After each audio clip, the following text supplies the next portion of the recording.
The sun's out. It's nice. All right, welcome to a GR Corolla. You've already heard about this. Somebody else has talked about it. Somebody else has spoken to it. They've said their piece. Look for the keys in my pocket. Said their piece. They said what they wanted to do, but it's a nice car. I still got my key in plastic because I'm a nerd, and so I don't want it to get scratched up. I say that now, but soon enough it's gonna be gone. I'm at a local park. I'm sure the people over there are looking at me like, why is this man recording his car? It's just a car, but they'll be okay. They'll survive. Now, one of the things that you will notice about the car is how dirty it is. That's because I drove it for 2,000 miles. So this is a 2,000-mile review on a GR Corolla. I could have done a little bit earlier, but I mean, why would you do it earlier when you can do it after having driven it for a certain amount of miles? That way you can get a good perspective on what this car is and what it can do. It is dirty because it's been driven.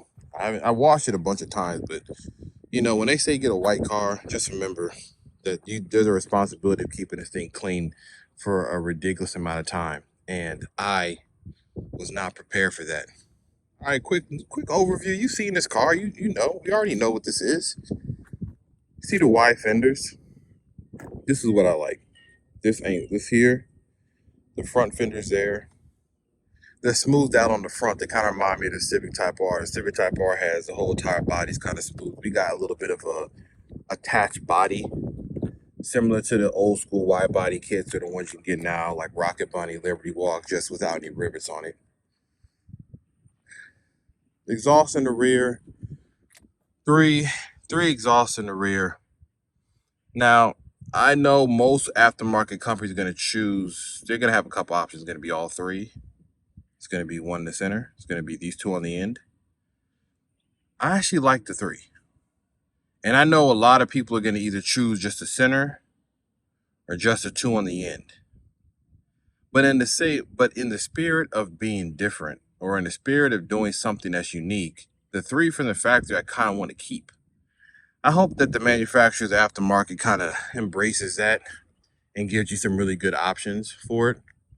But this is the rear. I like the rear. You still can see the history of the Corolla there. So it's good. I like it. I have a truck passing by in a second, so it's gonna get loud in a minute. It's a dump truck. This rear shot, rear wiper. Pause for the dump truck that's coming. We'll get a little bit of a front end shot while that's happening. In the front end.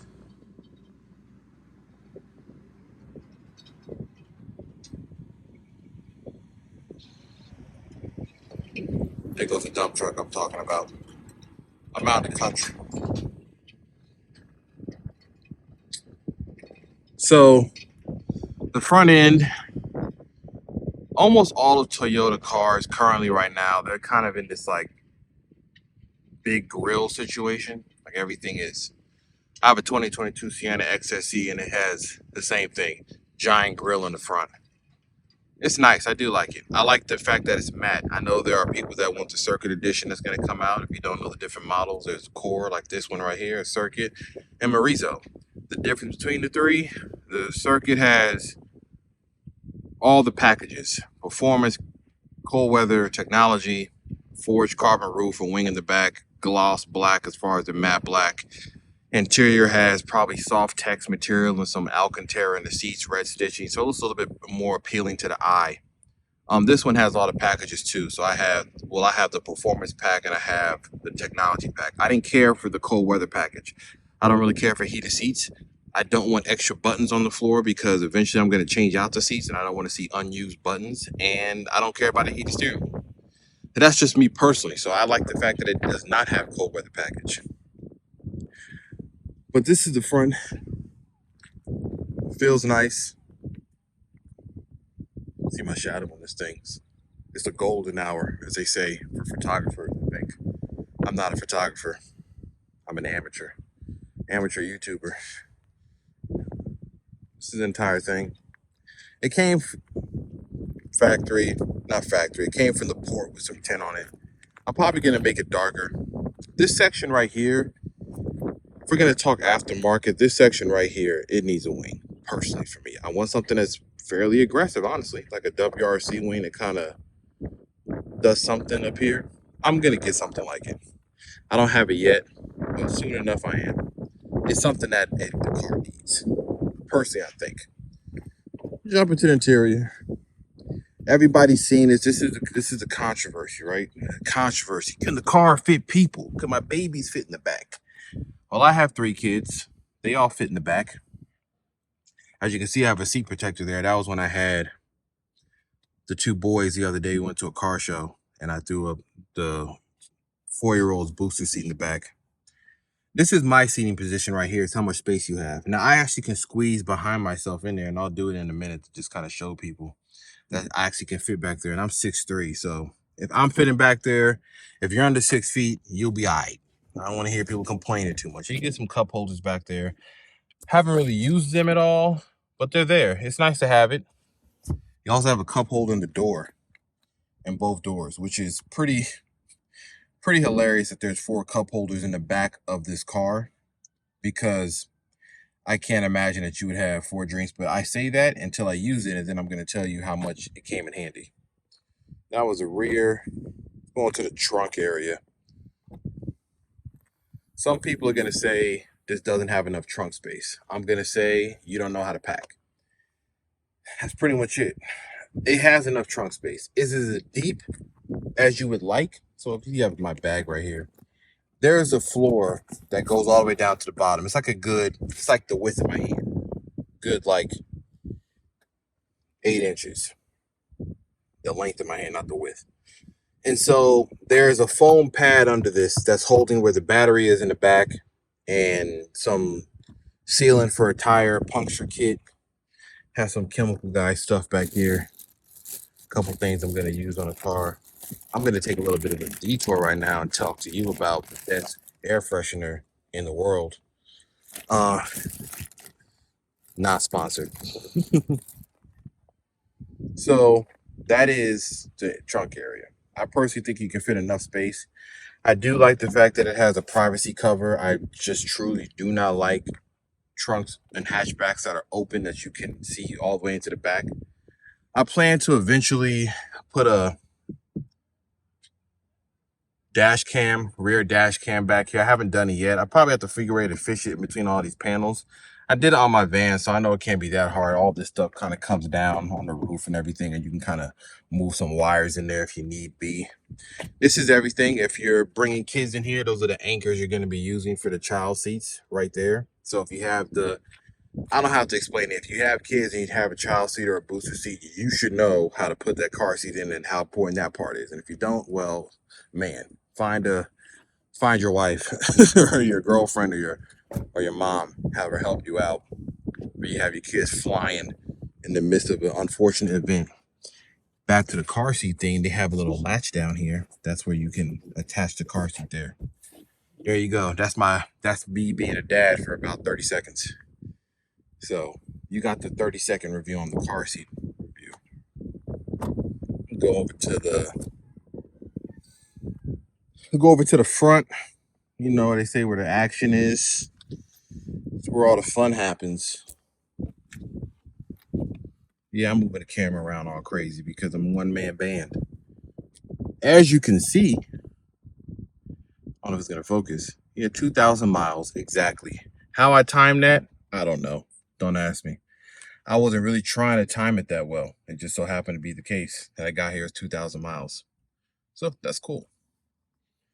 I understand that most of the people that are going to buy this car are going to want to know how it performs. I'm going to do a driving test, or I'll do a little GoPro video of me driving it. Other than what you've already heard from magazine journalists and other owners, it's the same. I mean, it drives like think of the old WRX STi. the Evo 10s, the Evo 8s, the Evo 9s. Maybe not as raw as the Evo 8 and 9, but that's what it drives like. That's how it feels. It feels good. It has good power. Makes 300 horsepower. Do I need more? No, everybody needs more if you go down that rabbit hole of like how much horsepower do you have and how much do you need? Are you racing? Are you Texas 2K? If you're doing one of those events, then you already know that if you're not in a 1,000 HP club, honestly, you're really not going to be doing nothing with the heavy hitters. But as far as where I'm at, backcountry roads, spirited drive with people, being able to merge and deal with traffic and have some fun with a few cars when you're driving somewhere, maybe set a red light or something, absolutely. No problem. Absolute perfect amount of power. I don't think it needs any more. Would I put more? Maybe. When we go to the engine in the front, I'll start talking about what I think I would probably add as far as how I look at it. And the front, here's what we got. The dad, it's okay, it's plain, okay? Let's just keep it 100. The dash is plain. You can see from here and here and the steering wheel that we're dealing with. It's a plain dash. It's pretty plain on the seats. We got GR in the headrest. We have white stitching, a little bit of a white stitch in the back. Nothing on the back headrest. But I like that. And I know somebody's gonna say, "Oh man, this man's just coping for the fact that this interior was dull." And hey, maybe it is dull. Some things do not need to be that crazy for me out the gate. And I know for others, that's not the case. The Civic Type R is a prime example of a very well done, exciting, kind of in-your-face interior. But some people will not like the fact that it's red with red carpet and red seats. They kind of want it to be toned down. So I like the fact that eventually I'm going to change these seats out. These are going to be changed. They might say Brid behind me, Recaro, Status. I don't know. One of these companies is going to get put in this car. And I may only change my seat because I'm the driver. And I kind of like the look of a one racing seat, driver seat car thing. Kind of weird like that. But this seat's going to change. So why do I need the interior to be super special if I'm going to change out something on it? Now on to the accessories and stuff. You can turn this car on. Of course, it's going to tell me that nothing's on. I know. We don't care about that right now. We're just showing you everything here. I appreciate this gauge cluster. I'm impressed the fact that they actually even made this digital because it was very much going to be standard fare, analog. That's it. I didn't really think that they would do anything more. And so to see them actually have it set up where there's more on here is actually impressive. One of the things that I like is that you can change the gauge cluster. Now, obviously, it's not going to change anything now because I got this door open. So let me shut the door. You change it over here. Focus on there. Oh, it really wants me to start this car. I see what we're doing. Okay, fine. We'll start the car. I think I have to start the car to get different gauges. That little display you get, GR comes on. You'll get this message here when it first starts if it doesn't have the right temperature on the oil, which is nice. It just tells you no excessive acceleration. There's kind of a soft limiter on it. So that's good to know. That's good to have. Another thing, you can change the cluster. Check this right here.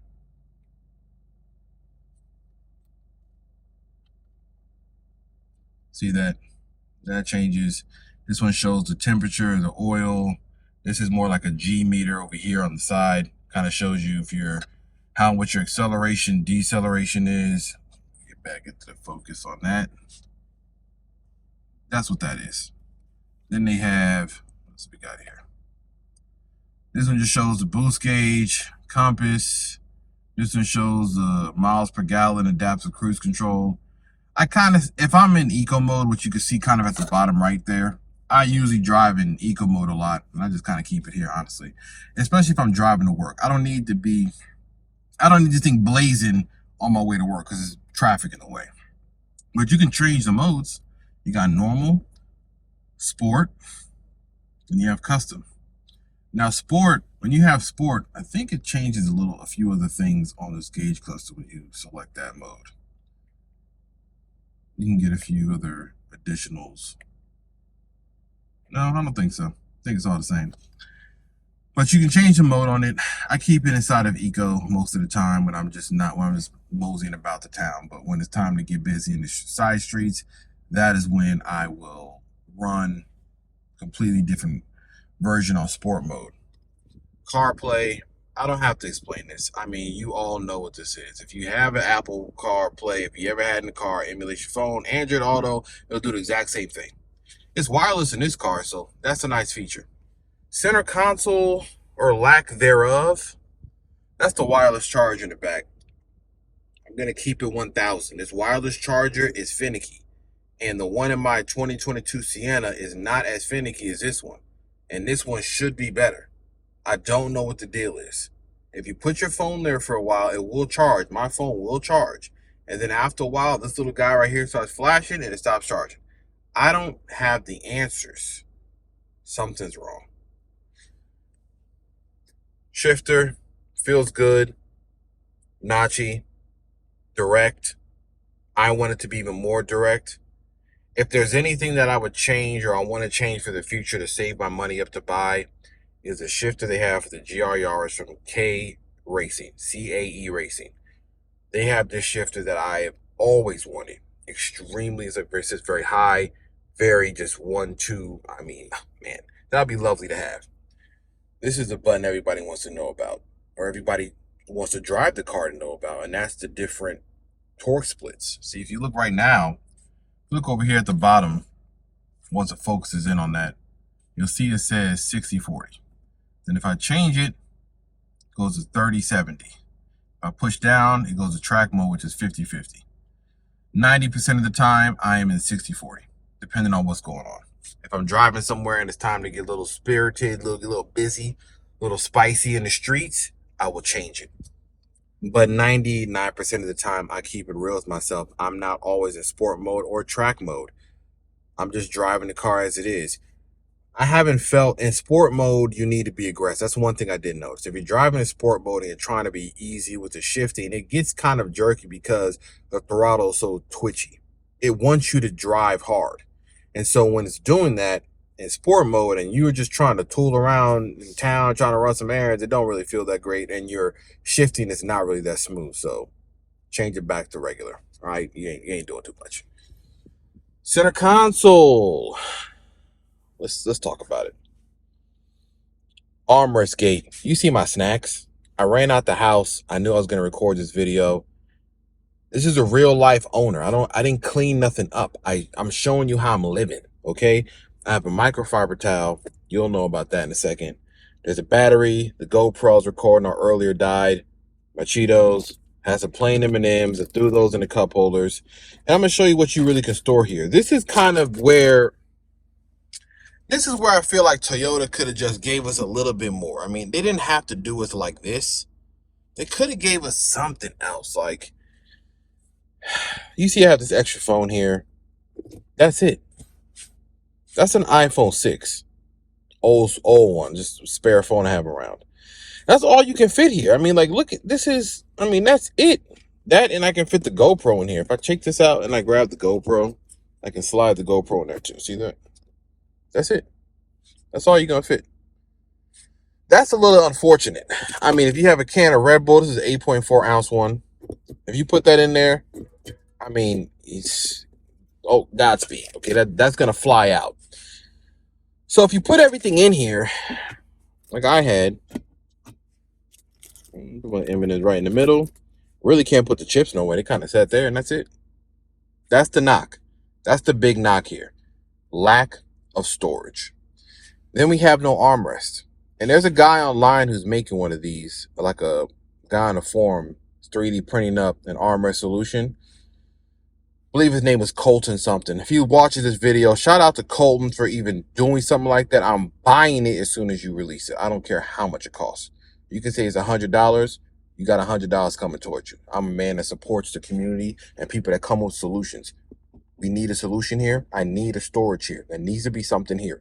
My arm is fine. I can hang out like this, but that's unnecessary. There should have been some of a storage right here. Where this charger is, I feel like they could have made the one that kind of sinks down. They could have made like a little coin. I mean, even if it went old school with the coin tray that came out, I mean something. You do have a glove box, so let me not act like I don't have something. That's kind of filled up with everything there. And that's pretty much it. There's no seat pockets in the back. We already established that. So you're pretty much on your own when it comes to the storage. Mirrors right there. One thing I do like about this car, the lighting is all LED automatically. I don't have to swap out the bulbs. If I open the door, the center one here is LED. It looks probably yellowish on the camera, but it's white LED as far as how it looks. All of that in the center one up here, I don't have to change any of that. Another thing that is very nice, a black headliner. I know the simple thing. Somebody's going to say, man, big deal. I got a black headliner in my, random, work truck. I like the black headliner. It's just cloth. It's nothing. This isn't Alcantara or anything like that. Speakers for when you're talking right up there. I have the technology package, so I get the JBL audio sound system. Now, I like how it sounds. Other people are going to complain and say it doesn't sound that good. I think that greatly depends on what you listen to, the audio quality of the file that you're listening to, and how you EQ the radio. If you don't EQ the radio, there's really nothing I can do for you. That's just how that's how it goes. I know I wasn't going to talk about CarPlay, but if you're in here and you're just trying to swipe to the left and look at different settings you have, this is what you got, Just depends on what you have there. You can change it out to show more things. You can then jump back into the regular car system, but I'll show that at a later time because my phone's connected to this one. It's too much to try to disconnect it. Climate control, single zone. The forum went through this again. They were like, why is it not dual zone? I mean, here's your dual zone. You tell whoever's sitting on this side to point the vents that direction or that direction or that direction and sit tight and pull on the blanket. Single zone, keep it simple. I mean, if you want a lot of zones, buy Sienna. Mine has 4 zones, so I can change for every single kid in the back, every side of the car. So that's a cool thing. But here, single, simple. You don't gotta explain this. If you don't know how this operates, if you put it in auto, it'll just regulate it based on what the temperature is in the car. And it does help. It'll turn it on faster, it'll turn it on lower. Now you hear the wind blowing, so I'm gonna shut that off for a second. It's going crazy. But that is the climate control. Oh, another cool feature here. You get this on the side. See that? That's nice. You need that sometimes. Rear view mirror is a frameless home link. I don't know if you can see if I can show you the buttons underneath, but I programmed it for my garage.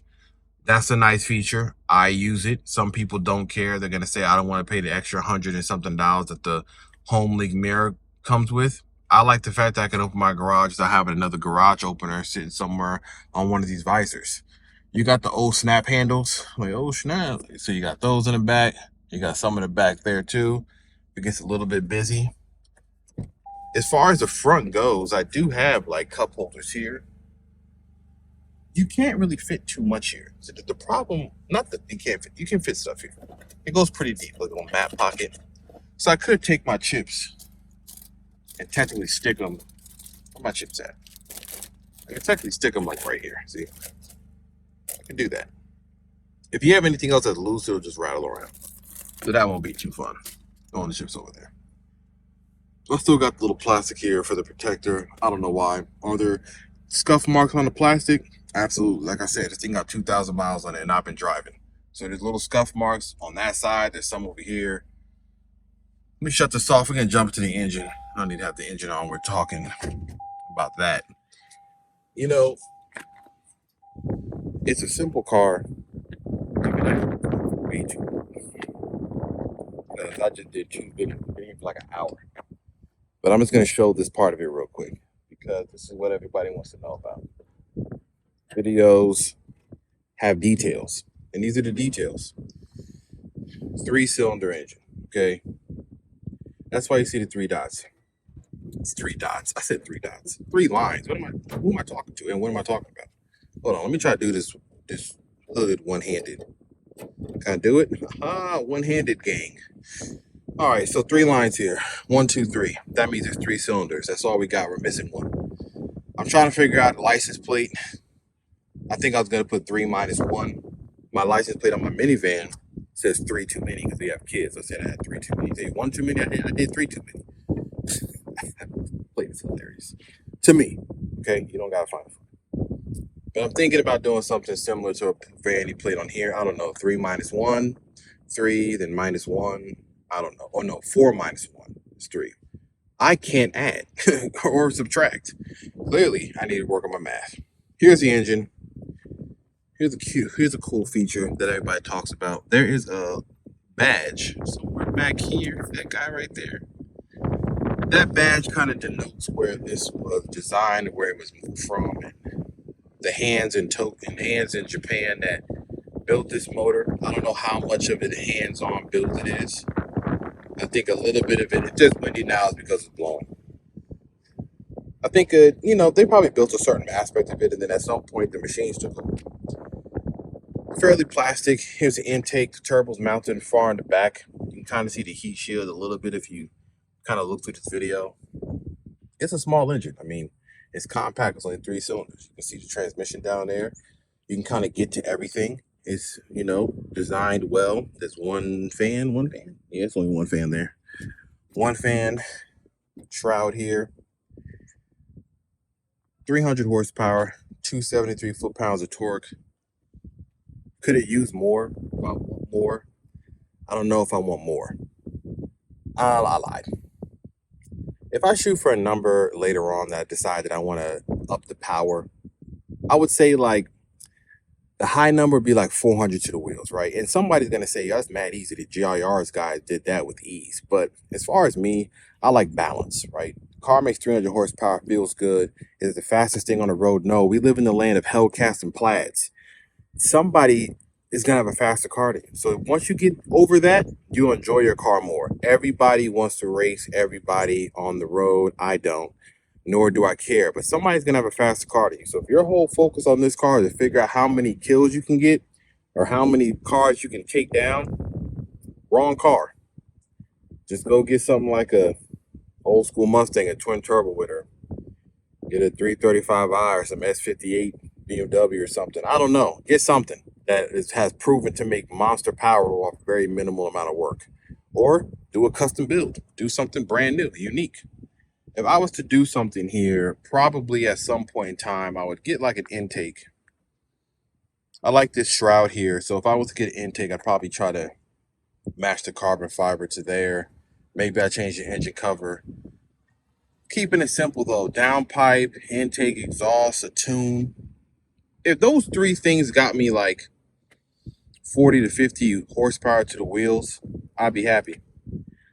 Now, could it get some more? That's cool. It just depends on what happens. If they say very simple things can gain you a very good amount of power, then fine. But when we start getting to the major stuff, that's what I'm not going to do until the warranty is completely gone and up. But if it's small little bolt-on stuff, I'll do it. The downpipe I probably won't do until the warranty's out. I might do an intake before then. I will do an exhaust to get better sound, but I'm never going to do anything that's going to cause me to have to tap into the engine computer and, have a risk, because everything that you do that increases more power, there's a risk there. Now, the market will have shown you how much risk is there and how much is really not a risk. So you're going to find out, but there's still some there. But this is the engine. Nothing to write home about. It's covered in plastic. I mean, they don't want you to see anything these days. I mean, this is probably the least amount of cover you're going to see on a car. They got a couple badges, show you from its, origins of Japan, where it was manufactured. The engine code, the one that you're going to see more and more people talking about it now because the U.S. finally got a car with this engine. The GR has already had this motor, so the people in Australia and UK and Japan, they've already been dealing with this car. So the nice thing is that a lot of this stuff is like a swap over. Like some of the parts that I've talked to some people who said that if it fit on the GR, it's a couple things that may not fit or bolt right up, but majority, most of the parts kind of come on here. So there's a lot of R&D that's already been done on the previous GR Yaris. This car has supposedly a stronger engine. I don't know. I haven't figured. I'm not an engineer. I don't R&D for this, so we'll see what the aftermarket says. But if it is, we'll find out. We might benefit from the fact that it took us longer to get this car, and that's a cool thing. There's the engine for you. Ain't nothing else really to talk about for the engine. I'm gonna have to close this hood, but I can't do it one-handed this time. I'm gonna have to like mount this guy up here somehow. You're just looking at me grabbing the hood real quick. All right.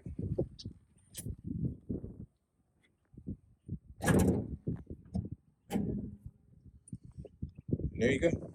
That's it for the hood. Now, backseat time. I know, but they said it doesn't fit. It's too small. Remember what I said? I'm 6'3". This is my seat position where I normally drive and normally sit. I'm gonna get my long legs behind my seat. Is it gonna be very comfortable? No. You got to slide in.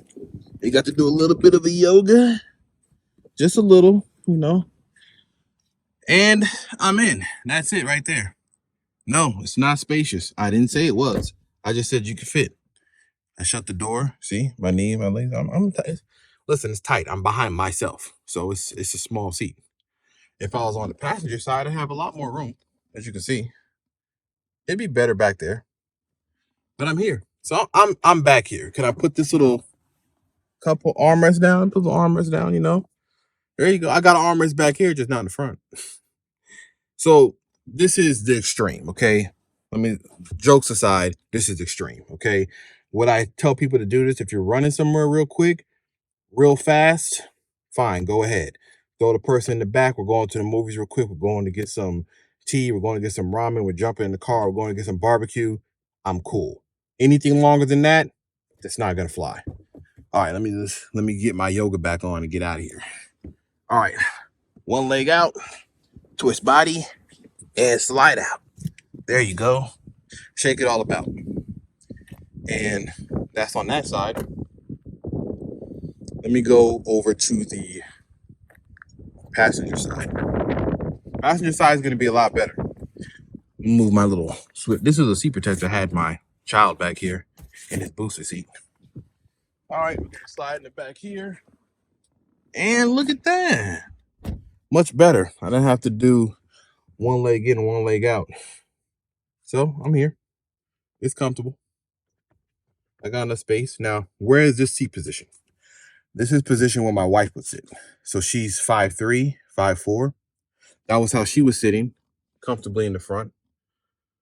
Leg room for her. I mean, this is a small car. So if your answer is to have as much space as possible, I don't know what to tell you. It's not made for all that. If you only have this car and you have multiple kids, 2 kids, 3 kids, and you're asking if you can fit them in here in an emergency, yes. Not even emergency. Can you fit them in there if you had to pick them up?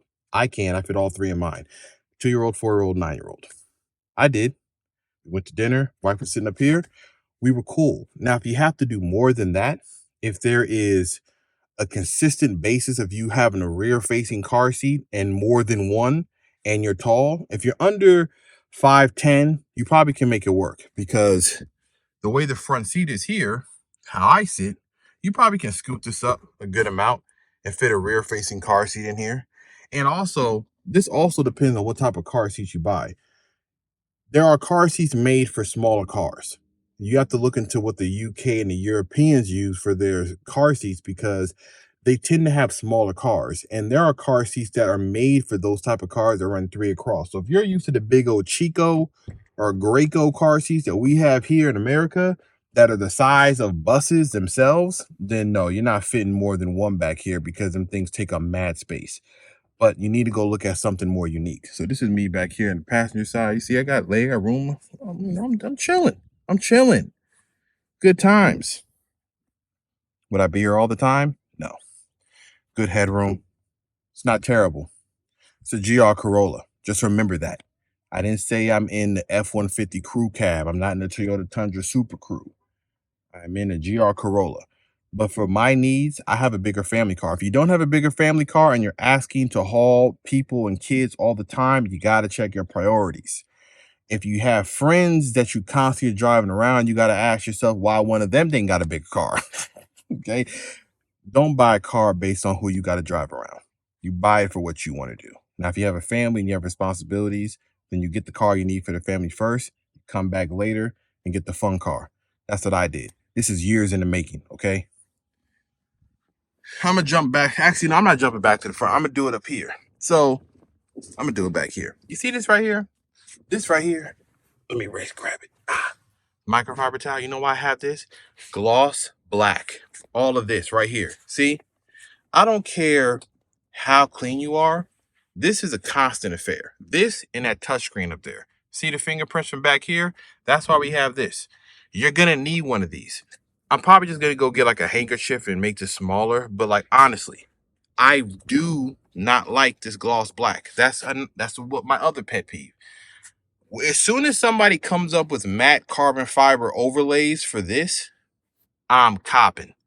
I'm getting rid of all the gloss black. That's why I don't want gloss black on the front of the car, like the Circuit Edition. I don't care about that.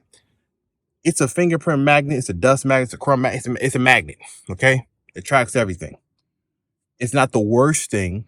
It's better than dull plastic, so I'll give them that. It does look better than that, but I can't wait for matte carbon options because I'm the first buyer.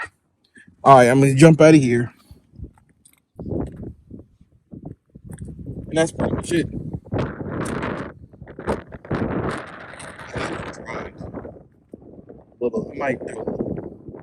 We'll do a little drive later to see how it is. I think it'll be fun. I think it'll be a nice little video to do. It drives amazing. I don't think it's the greatest. I'm not gonna say it's the greatest driving thing in the entire world. I know that's all subjective. Some people feel like this car is the greatest thing they ever had and ever driven. It depends on what you have driven. If you haven't driven that many things, then this is. If you have, then you're gonna look at us and say, man, you guys just doing a lot. But I mean, you like what we like.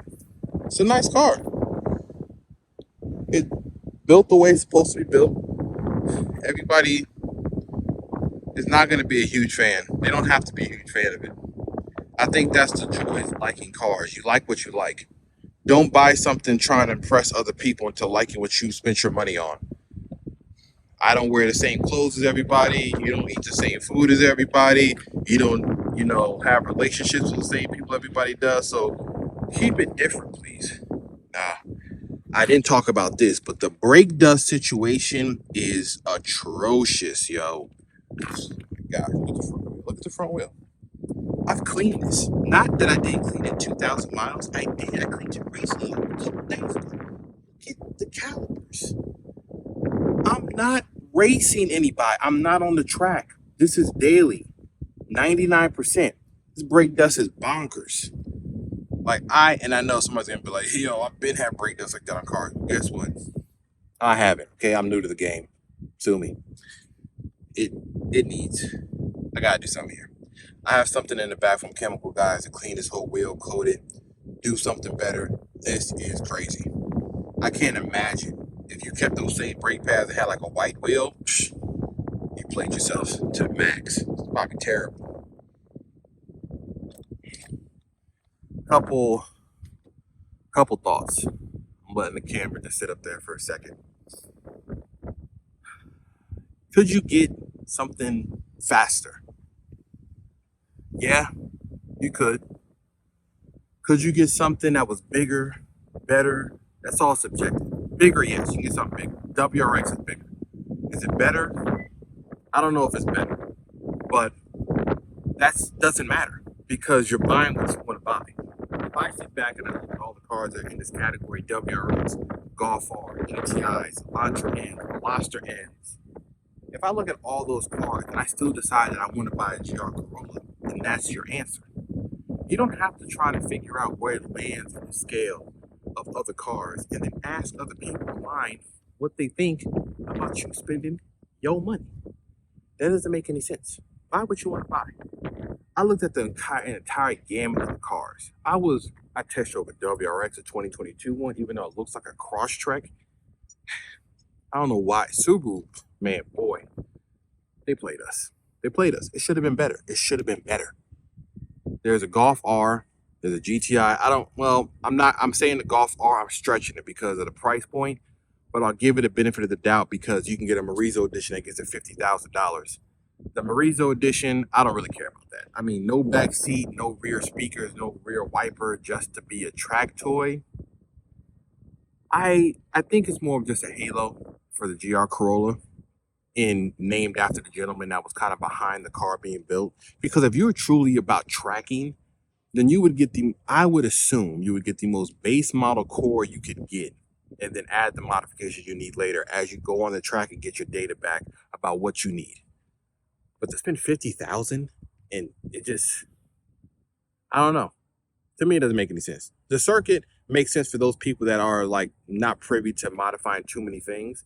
I will say one thing. I know I was talking about the front seats and how I don't really care about the soft text and Alcantara and direct stitching because I'm gonna change the front seats. I will say having the rear seats look like that will be nice. And I heard you can buy the covers for the rear seats from Toyota. So there's a possibility I can, halfway circuit myself in the rear if I choose to. As far as the wing on the Circuit Edition, it's cool. I want a better one. I don't mean better from like OEM.